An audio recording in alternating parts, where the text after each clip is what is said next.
அனைவருக்கும் வணக்கம். நாம் சகோதர சகோதரிகளுடைய சந்தேகங்களுக்கான பதில்களை அவ்வப்போது பார்த்து வருகிறோம். அந்த வகையிலே இன்றைக்கு மாரிமுத்து என்கிற சகோதரர் மின்னஞ்சல் வாயிலாக கேட்டிருந்த சில கேள்விகளுக்கான பதிலையும் மற்றும் சில சகோதர சகோதரிகள் கேட்டிருந்த கேள்விகளுக்குமான பதிலையும் பார்க்க இருக்கிறோம்.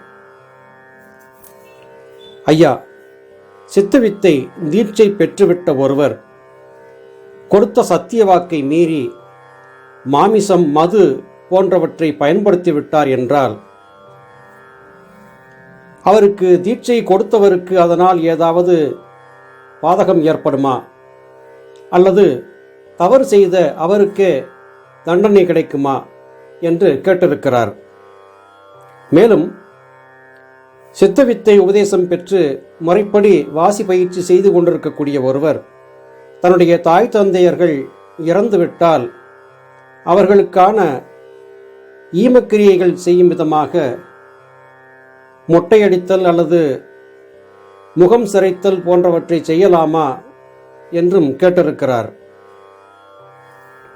இந்த சகோதரரின் கேள்விக்கான பதிலை சொல்வதற்கு முன்னால் தீட்சை என்றால் என்ன, அது எவ்விதமாக கொடுக்கப்படுகிறது என்பதை குறித்து ஒரு விளக்கத்தை இங்கே சொல்லிவிட்டால் இதற்கான பதில் சொல்வது சுலபமாக இருக்கும் என்று கருதுகிறேன். ஞானபிதா சுவாமி சிவானந்த பரமஹம்சர் அவர்களால் அருளி செய்யப்பட்ட சித்தவித்தை என்கிற வாசியோக பயிற்சியை தீட்சையாக காட்டிக் கொடுக்கக்கூடிய நடைமுறைகள் என்ன என்பதை பற்றி இப்பொழுது பார்க்கலாம். சித்தவித்தை தீட்சை வழங்கும் போது வித்தையை காட்டிக் கொடுப்பவர் வடக்கு திசையிலே அமர்ந்து தெற்கு பார்த்து அமர்ந்திருப்பார். தீட்சை பெற வருபவர் அவருக்கு நேர் எதிரே வடக்கு பார்த்தபடியாக அமர்ந்திருப்பார். இவர்கள் இருவருக்கும் இடையிலே 5 முகங்களிலும் தீபம் ஏற்றப்பட்ட குத்துவிளக்கு வைக்கப்பட்டிருக்கும். சித்தவித்தை தீட்சை தருவதற்கு முன்பதாக பஞ்சபூதங்கள் சாட்சியாக, தீபத்தின் சாட்சியாக, ஆத்மாவின் சாட்சியாக, மனதால், சொல்லால், செயலால் யாதொரு உயிரையும் நான் துன்புறுத்த மாட்டேன், இது சத்தியம் என்று சத்திய பிரமாணம் எடுக்க வேண்டும். உடலை கெடுக்கக்கூடிய, ஆன்மாவுக்கு தீங்கு விளைவிக்கக்கூடிய போதைப் பொருட்கள், மாமிசம் முதலானவை, கருவடங்கிய முட்டை முதலானவை, புகையிலை பொருட்கள் ஆகியவற்றை தொடமாட்டேன், இது சத்தியம் என்றும் சத்திய பிரமாணம் செய்ய வேண்டும்.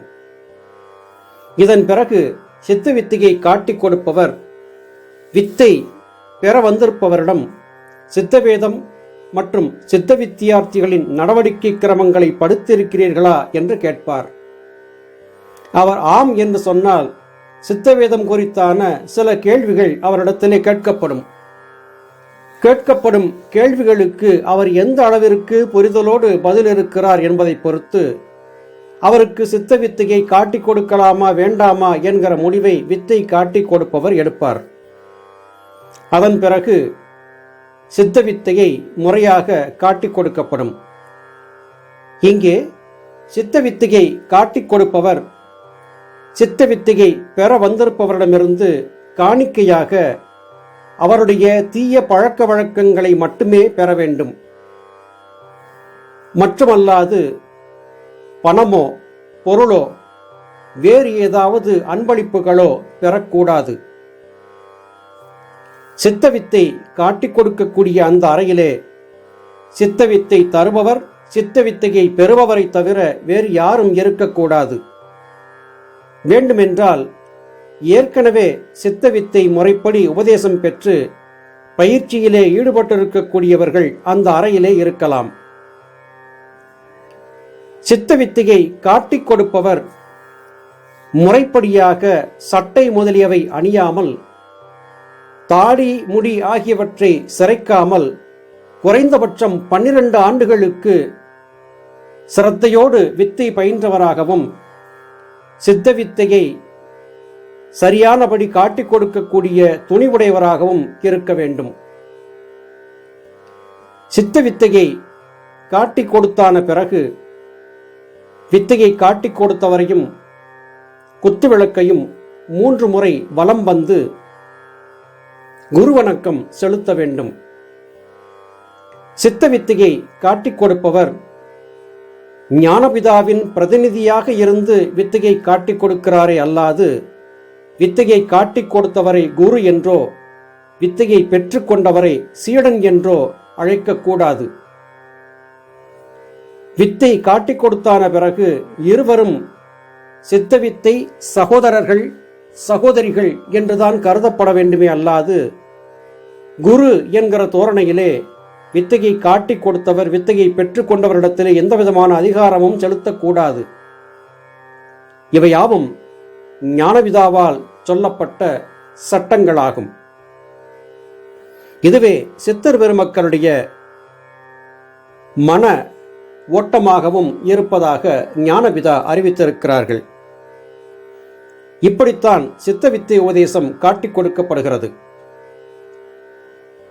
இந்த நடைமுறைகளை சரியாக ஏற்கக்கூடியவர்கள் மட்டுமே சித்த வித்தை பெற முடியும். ஏற்கனவே சித்த வித்தையை வேறு யாரிடமாவது உபதேசம் பெற்றிருக்கக்கூடியவர்கள் நாம் இங்கே சொல்லியிருக்கக்கூடிய விதிமுறைகள் பின்பற்றப்பட்டனவா என்பதை கேட்டு அறிந்து கொள்ள வேண்டியது அவசியமாகிறது.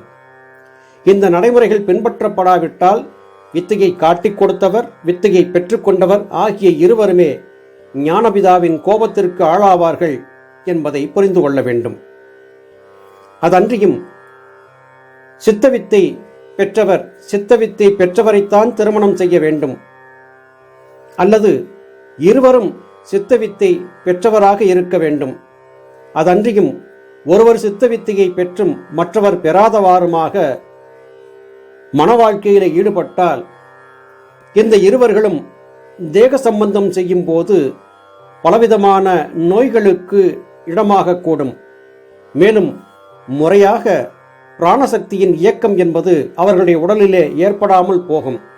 வாழ்க்கையிலே குருமார்களுடைய வார்த்தையை மீறிய காரணத்தால் பலவிதமான இடையூறுகளும் துன்பங்களும் வரும் என்பதாக ஞானபிதா சொல்லியிருக்கிறார்கள். அருமை சகோதர சகோதரிகளே, சித்தவித்தை தீட்சை கொடுக்கப்படுவது எப்படி என்பதை குறித்து இங்கே விரிவாக சொல்லிவிட்டேன். இந்த நடைமுறைகளை சரியாக பின்பற்ற வேண்டியது கட்டாயம் என்பதை புரிந்து கொள்ளுங்கள். இப்பொழுது மாரிமுத்து என்கிற அந்த சகோதரர் கேட்ட கேள்விக்கான பதிலை பார்க்கலாம். சித்தவித்தை உபதேசம் பெறும்போது முறைப்படி சத்தியம் செய்து கொடுத்து மது புலால் ஆகியவற்றை தொடமாட்டேன் என்று சத்தியம் செய்தான பிறகு சத்தியத்தை மீறி ஒருவர் நடந்துவிட்டார் என்றால் சித்தவித்தை உபதேசம் கொடுத்தவருக்கு தீம்பு வருமா என்று கேட்டிருக்கிறார். சித்தவித்தையை காட்டிக் கொடுத்தவர் தான் காட்டிக் கொடுத்ததாக கருதியிருந்தார் என்றால் நிச்சயமாக அவருக்கு அதனுடைய பாதிப்பு வரும். ஞானபிதா சுவாமி சிவானந்த பரமஹம்சர் என் மூலமாக வித்தையை காட்டிக் கொடுக்கிறார். எனவே ஒழுக்கத்தோடு இருந்து ஆத்மாவின் சாட்சியாக நீங்கள் சத்தியம் செய்திருக்கிறீர்கள், பஞ்சபூதத்தின் சார்பாக சத்தியம் செய்திருக்கிறீர்கள், சத்தியத்தை மீறாமல் இருக்க வேண்டும் என்கிற உத்தரவாதத்தை பெற்று தீட்சை கொடுத்திருக்கும் போது தீட்சையை காட்டிக் கொடுத்தவர் எந்த வகையிலும் பெற்றுக்கொண்டவர் செய்த தவறுகளால் பாதிக்கப்பட மாட்டார். எனவே சித்தவித்தை பெற்றவரே தன்னை ஒழுக்கவானாக வைத்துக் கொள்ள வேண்டியது அவசியமாகிறது என்பதை புரிந்து கொள்ளலாம். அடுத்து, சித்தவித்தை உபதேசம் பெற்றான பிறகு தாய் தந்தையர் உறவினருடைய ஈமகாரியங்களை செய்வதற்காக இறுதி சடங்கிலே ஈடுபடுவதற்காக தலையை முகத்தை சிரைத்துக் கொள்ளுதல் ஆகியவற்றை செய்யலாமா என்று கேட்டிருந்தார். செய்யக்கூடாது. சித்தவித்தை உபதேசம் பெற்றவர் இறந்தவருடைய உடலுக்கு நெருப்பள்ளி போடக்கூடாது. அவர்களை முறையாக புதைக்கும் சடங்கைத்தான் செய்ய வேண்டும். மேலும் எந்தவிதமான பிதுர்காரியங்கள் என்பதானவற்றை செய்யக்கூடாது என்பது சித்தர் பெருமக்களுடைய முடிவாக இருக்கிறது. திரு அருட்பிரகாச வள்ளலாரும் இறந்தவர் பொருட்டு செய்யக்கூடிய சடங்குகளை செய்ய வேண்டாம் என்றே வலியுறுத்தி இருக்கிறார்கள். முறைப்படியாக சித்தவித்தை உபதேசம் பெற்று வாசி பயின்று கொண்டிருக்கக்கூடிய ஒருவர் அவருடைய தாய் தந்தையருக்கு தனிப்பட்ட முறையிலே ஈம காரியங்கள் செய்ய வேண்டிய அவசியமில்லாமலே அவர்களுடைய ஆன்மா நற்கதியை பெற்றுவிடும் என்பது இதற்கு பொருளாகிறது. அடுத்து மற்றும் சில சகோதர சகோதரிகள் தங்களுடைய ஆதங்கத்தை வெளிப்படுத்தியிருந்த ஒரு கேள்வி, ஐயா, நாங்கள் பலர் இணைந்து ஓரிடத்திலே முறையாக சித்தவித்தை உபதேசம் பெற்றோம். எங்களோடு சேர்ந்து சித்தவித்தை முறையாக தீட்சை பெற்றுக் கொண்டு விட்ட சிலர் வெளியிலே செல்லும் போது மது அருந்துவது, மாமிச வகைகளை உட்கொள்வது, இப்படியான காரியங்களை செய்திருக்கிறார்கள். அது எங்களுக்கு தெரியும். ஆனால் தாங்கள் சித்தவித்தை பெற்றவர்கள் என்று சொல்லிக்கொண்டு பலர் இணைந்து செய்யக்கூடிய கூட்டு தியானங்களிலே கலந்து கொள்கிறார்கள். இது பாவம் இல்லையா என்று கேட்டிருந்தார்கள். நிச்சயம் இது மிகப்பெரிய பாவமே. முன்பு சித்தவித்தை எப்படி கொடுக்கப்படுகிறது என்பதை பற்றி சொல்லப்பட்ட விளக்கம் இந்த கேள்விக்காகவே சொல்லப்பட்டது. முறையாக 5 முக தீபம் ஏற்றி வைத்து ஆத்மாவின் சாட்சியாக, பஞ்சபூதத்தின் சாட்சியாக, தீபத்தின் சாட்சியாக சத்தியம் செய்து கொடுத்து காணிக்கையாக தன்னுடைய தீயவற்றையெல்லாம் கொடுத்துவிட்ட பிறகு அதை திரும்பவும் பயன்படுத்தக்கூடியவர் பாழ்நரகிலும் கீழ்நரகிற்கு செல்வார்கள் என்று சித்தர் பெருமக்கள் சாபம் கொடுத்திருக்கிறார்கள். எனவே அப்படிப்பட்டவர்கள் சண்டாளர்களாகும். அவர்களை கூட்டு தியானங்களிலோ சக்தினி முதலியவற்றிலோ சேர்த்துக் கொள்ளக்கூடாது என்று ஞானபிதா கடுமையாக சொல்லி இருக்கிறார்கள். அப்படிப்பட்டவர்களை இணைத்து கூட்டு தியானத்தில் ஈடுபடக்கூடாது. செய்து கொடுத்த சத்தியத்தை மீறிவிட்ட ஒருவர் எந்த வகையிலும் மறுபடியும் சித்தவித்தை பயில்வதற்கு அருகதை உள்ளவர் அல்லர். இதிலே மற்றும் ஒரு கேள்வி கேட்கப்பட்டிருந்தது. ஒருவேளை ஏதோ ஒரு காரணத்தினால் தவறுதலாக ஒருவர் தன்னை இழந்து சத்தியத்திற்கு புறம்பாக மது மாமிச வகைகளை உட்கொண்டு விட்ட பிறகு தான் திருந்திவிட்டதாகவும் தனக்கு பிராயச்சித்தம் அல்லது மன்னிப்பு என்பதை கேட்கும் போது அவருக்கு மறு உபதேசம், மறு தீட்சை கொடுத்து அவரை சேர்த்துக் கொள்ளலாம் என்று சிலர் சொல்லுகிறார்களே என்றும் கேட்டிருந்தார்கள்.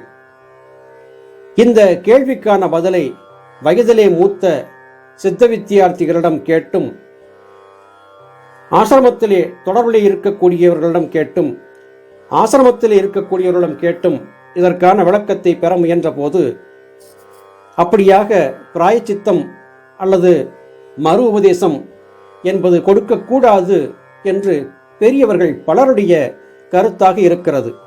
சிலர் மன்னிப்பு கொடுக்கலாம் என்றும் சொல்லுகிறார்கள். இருவேறுபட்ட கருத்துக்கள் நிலவுகின்றன.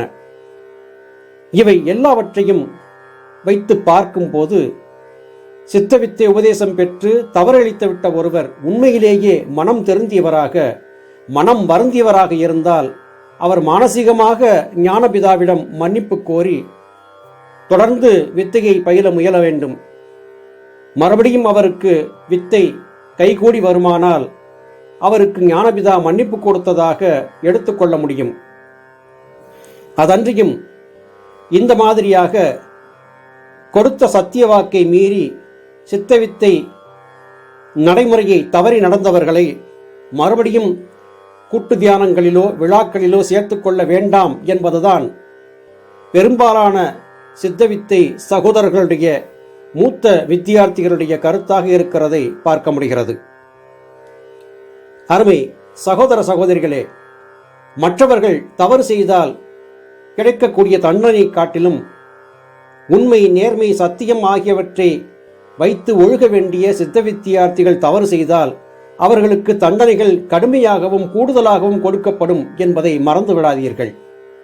மனம் போன போக்கிலே எப்படி வேண்டுமானாலும் வாழலாம் என்று கருதுபவர்களுக்கு சித்தவித்தையிலே இடமில்லை.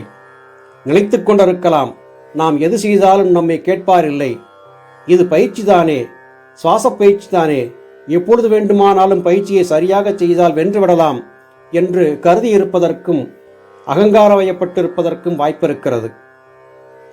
அது தவறு என்பதை புரிந்து கொண்டு தவறளித்தவர்கள் தங்களை தாங்களே திருத்திக் கொள்ள வேண்டும். செய்த தவறுக்கு மானசீகமாக பிராயச்சித்தம் தேட முயற்சிக்க வேண்டும் என்பதுதான் பெரும்பாலான சித்த வித்தியார்த்தி சகோதரர்களின் ஏகோபித்த கருத்தாக இருக்கிறது.